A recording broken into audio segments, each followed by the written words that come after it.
So a couple weeks ago, I participated in the Konami official remote duel Extravaganza event for Speed Duel. Despite hanging out in stores and at my locals where I get to meet all my friends, I gotta say, the event was a blast as I got to play Yu-Gi-Oh with actual cards Speed Duel from the comfort of my home. Furthermore, I got to meet a bunch of you guys and play with you guys virtually, which was really fun. Today, I will be sharing with all of you my very own Inner Conflict Monarch deck profile that I won first place with. Right here, we also received our prize package from the Extravaganza event, and we will be opening it up just in a bit, so be sure to stick around. For those who are watching for the very first time, welcome to the AVAULT Channel, and I would like to kindly ask all you guys to subscribe for more Yu-Gi-Oh Speed Duel videos. Also be sure to give this video a like as we greatly appreciate the support. For those who play Speed Duel competitively, you guys would already know that the Inner Conflict Monarch decks are known to be one of the top tier decks within the format. However, every player has their own unique variation and style that helps them thrive in their very own way. And I'm excited to share my very own playstyle and build with all of you. For today's deck profile, we'll be using the brand new official OCG silver and gold sleeves. If you guys want to get some of these amazing official Yu-Gi-Oh artwork sleeves all the way from Japan, be sure to visit the AVAULT eBay store. The links will be included in the description box down below. For starters with our skill, we run the famous Yami Bakura Inner Conflict skill, since we all know that this is still the best skill card within the current metagame. This skill works exceptionally well with this deck as it allows you to take control one of your opponent's monsters and tribute it instantly for a tribute summon to bring out one of your level 5 or 6 boss monsters. Speaking of level 5 and 6 boss monsters, here are our boss monsters we play in this deck, as I like to run 2 copies of Grand Marg, the Rock Monarch. Grand Marg offers instant face down removal on summon, whether it be face down monster or face down back row card. In so many occasions, you're able to achieve this massive board advantages with this card alone. However, the only downside and disadvantage of this effect is that it is mandatory, where in some occasions you'll be forced to target your own face down cards to destroy if your opponent does not have any. Therefore, it is really important to sometimes keep in mind and think twice before you play it. The other boss monster we run is Kaiser Glider. This monster has pretty decent stats with 2400 attack and 2200 defense. It also has an effect where it cannot be destroyed by battle with a monster that has the same attack as itself, meaning it would counter many other level 6 boss monsters such as Jinzo and even Grand Marg itself. Furthermore, if this card is destroyed by battle, target one monster on the field and return it to the hand, which makes it slightly difficult for your opponent to play around it. That wraps up for a total of 3 boss monsters we run in this deck. Next, we play 3 copies of Breaker the Magical Warrior. This card is perfect for back row removal. If not, it can serve as a 1900 attack beast stick on the board. As we all know, this is a very common staple card at the moment. Then we have 2 copies of Charging Gaia the Fierce Knight, which is also a very powerful monster as it has excellent stats. An interesting note to keep in mind is that Charging Gaia the Fierce Knight's attack would reset back to normal if it ever were to be put face down with cards like Book of Moon and then flip it back face up. This means that the interaction would make its attack become its original 2300. We also play 2 Old Vindictive Magicians, which provides generic monster removal. Last but not least, for our monsters, we have 2 Sphere Karibos, which is always handy to have. That wraps up for all our monsters, and let's move on to our spells. For our spells, we play 3 Book of Moons, and I would say no less. This is because this card can stop many monsters by not only putting them face down, but also stopping many effects at the same time as well. For our next spell, where many of you guys know that this is my favorite, which is Night Beam again, and we have 2 of them. This is always a quick and effective back row removal card, which always makes it difficult for your opponents to anticipate. And that sums up for all our spells as we move on to our traps. For our traps, we only play 1 kind, and that would be Zoma the Spirit, where we have 3 of these right here. Also known as the best trap card, as it summons a monster that can be easily used for tribute summoning with decent stats as well, but also exerts a large amount of pressure since it can inflict effect damage to your opponent if destroyed by battle. This overall concludes for all our cards we play in the main deck, as we have a perfect total of 20. As usual, we will play 6 fusion monsters in our extra deck to always let our opponents know that we may be potentially be utilizing it. Now for the side deck, we have Jinzo, which is nice to have as it stops all traps and counters Twisted Personality Warrior and Burn decks. Then we have 1 Dark Ruler Hades, which is the strongest single tribute summonable monster since it has 2450 attack. It also has a very nice effect of negating any monster effects that any of your fiend monsters destroy by battle, which includes itself. We then have 2 Kaiku the Ghost Destroyers to counter graveyard centric decks. We run 1 Nobleman of Crossout to go against flip effect monsters and face down monsters. Last but not least, we have 1 Lost Wind to counter special summon monsters. That completes our full deck profile right here. Just a friendly reminder to use my deck profile as a reference to your own creations, as this particular build has worked out for me. If you guys have any suggestions or recommendations, be sure to share them in the comment section down below. Now that we have the deck profile completed, let's quickly jump into a couple of quick matches. Unfortunately, I was not able to record any of the matches played within the Remote Duel Extravaganza event, as it was not permitted. However, we have a special guest that we will be playing our matches against today, which is Tetra. Tetra hosts many fantastic Speed Duel tournaments with very nice prizes, as he also represents the Speed Duel community within Italy. So be sure to check out his Discord server as well, as there will be links in the description box down below.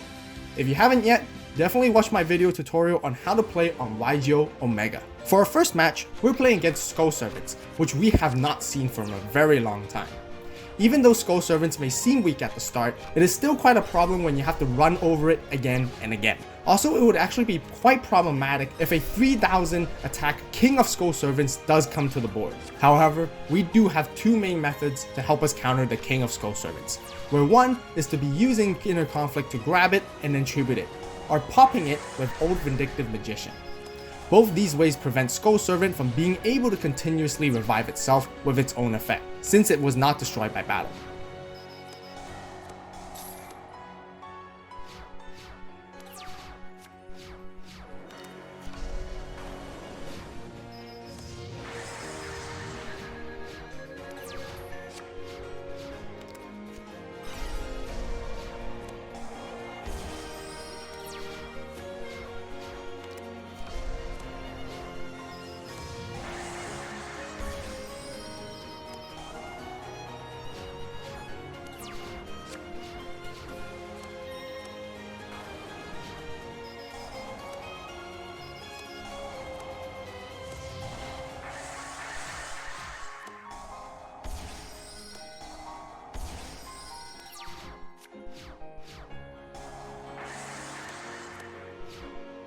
Throughout the first game, we're able to take the advantages early on by quickly filling our board constantly with lots of monsters, which led us to a win. Moving on to game 2, we try to apply the same method again.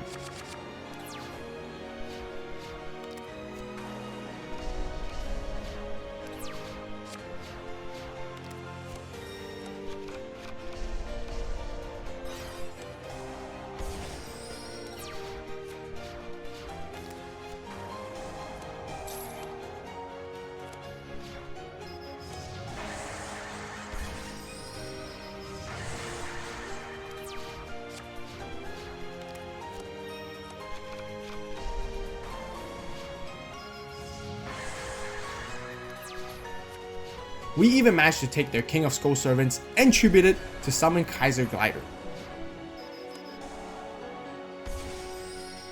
Things were looking great until we were outplayed by one single card, Blast held by a tribute, which wiped our entire field. This was certainly a very good card to play against us, or potentially side in as well, and we lost all our power and advantages. Kudos to Tetra for this really good play. Just from that, Tetra was able to swiftly attack into us wide open and take game 2 for themselves, which now ties the match 1-1. For game 3, we knew traps were quite crucial for Tetra, so we definitely sided in Jinzo.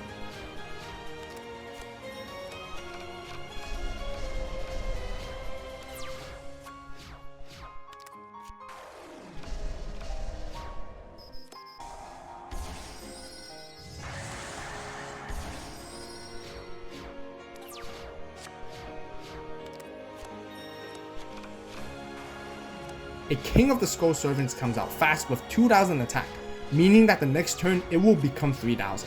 In order to prevent this preemptively, we used Inner Conflict and tributed it to summon Jinzo right away.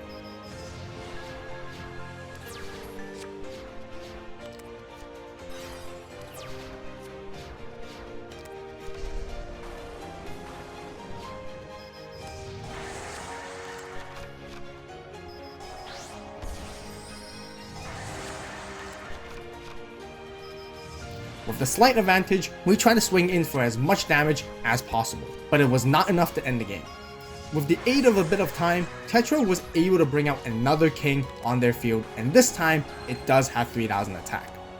Luckily, we had a Book of Moon and a full field of monsters, which allowed us to beat it over and over again.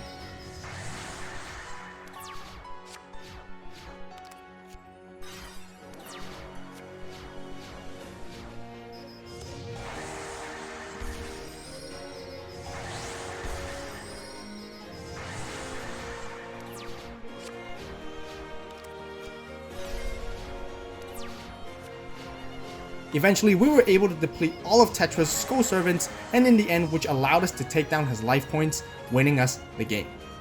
Overall, a very interesting matchup and gameplay, which we have not seen in a while. For our second round, we were playing against Magnet Warriors, which is also a deck that is quite popular for competitive play. One of the biggest threats facing this deck would be Magnetic Field, as it enables the Tetra to potentially outlast us with resources and monster advantage. Therefore, Breaker the Magical Warrior would be the best answer to this. Valkyrion is another huge threat, as it could overcome us and swing in for game if we ever let it do so. Therefore, we need to save our Inner Conflict skill for it when it does come out, and also to make sure that we have responses to stop it from attacking. Another alternative is to make sure that we have Old Vindictive Magician ready.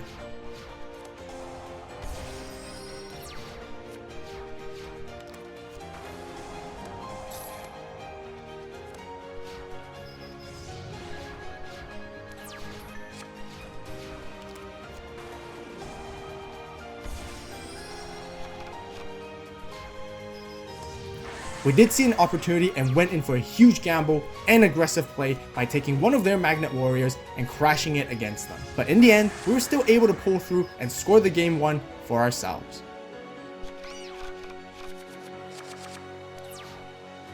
For game 2, we went first this time, by setting Old Vindictive along with some back row cards to anticipate for Tetra's move, as we were not able to do much at the start anyways.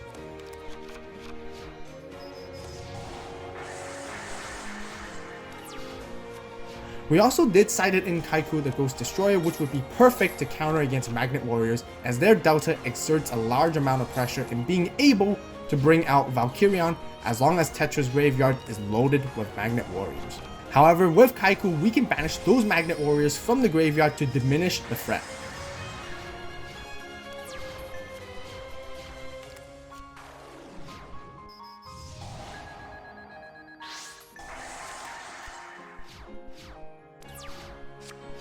On the other hand, Magnetic Field was still quite a problem, as Tetra continued to bring back monsters over and over again, and our life points dropped fairly low.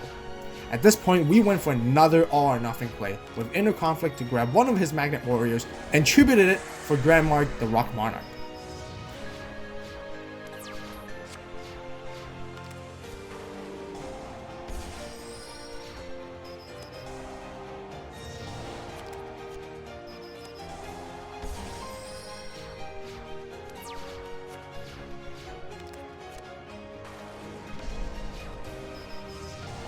The game went slightly back and forth as we were holding tight with only 350 life points left, trying really hard to make a comeback.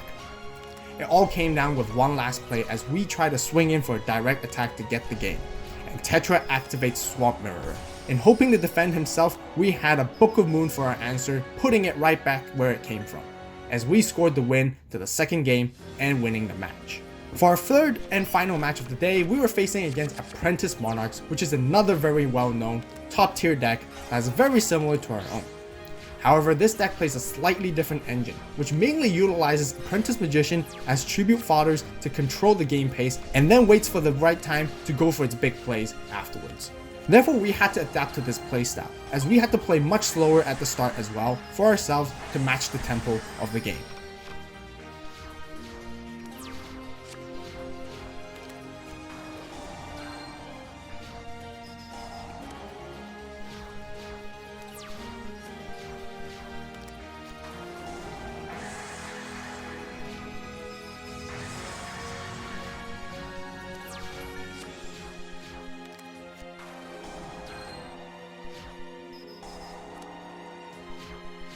But not for long, we initiated with our own play first to build up our board with monsters.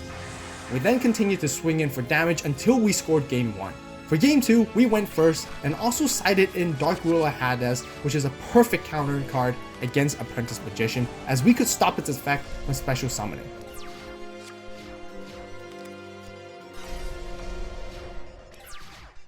Another card that we added from the side deck was of course Nobleman of Crossout, where we actually used it against Tetra's face down Old Vindictive. As a result, we both banished all our copies from our own decks, which I am totally okay with. The theory behind this play is that our deck had stronger beater monsters that can function without Old Vindictive. Compared to Tetra, they would mainly rely on it as it's one of their main methods to pop our monsters.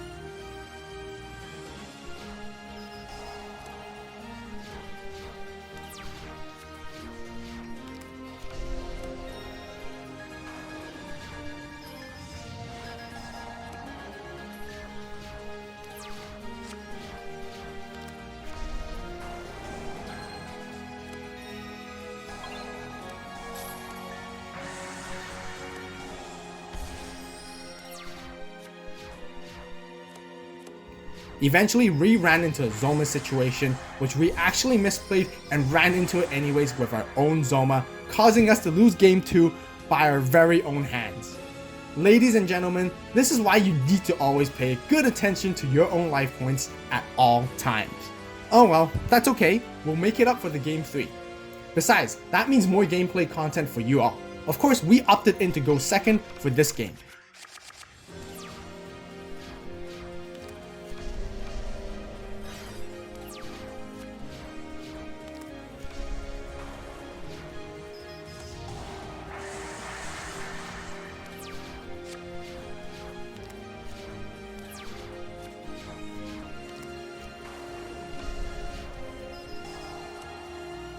We began attacking Tetra's monsters as soon as we could. We continued to do so as we saw Tetra pulling out his inner conflict skill, which tells me that he is currently stuck with no other plays.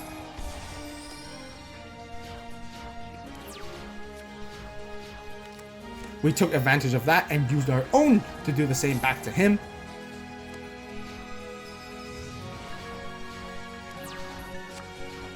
From there, quite a few interesting interactions with creature swap as Tetra tries to hold on and survive for as long as he could. However, we top decked with a Nobleman of Crossout to get rid of our own stolen monster and taking game 3, while Tetra had 0 resources left to keep him going. Right here, we won the game and the match 2-1. Once again, huge shout out to Tetra for joining us as our featured opponent today, and it was very fun playing against him. Overall, the Inner Conflict Monarch deck does deserve its top tier spot in the Speed Duel current meta. The deck is built to be highly versatile and can overcome various situations and matchups. It has power, destruction, and control elements which are all perfect when competing all out. I would even say it's a relatively easy and straightforward to learn deck to pick up, where players can focus on thinking about strategies to counter their opponents. Therefore, I would highly recommend all you guys to give this deck a try. Now for the moment that all of you have been waiting for. Let's open up our exclusive prizes that we won from the remote duel Extravaganza.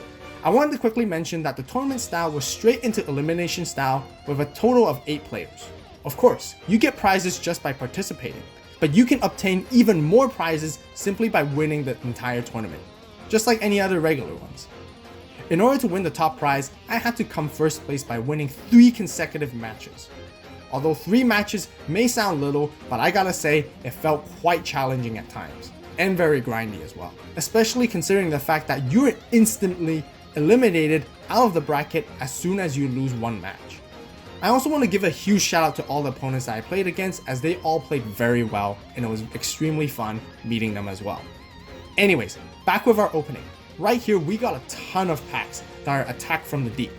Not my favorite set, but there are some really good cards, which includes such as Apprentice Magician, Dust Tornado, Zombina, and Blade Knight. We also have 2 Speed Duel tournament packs, which is without a doubt worth quite some value.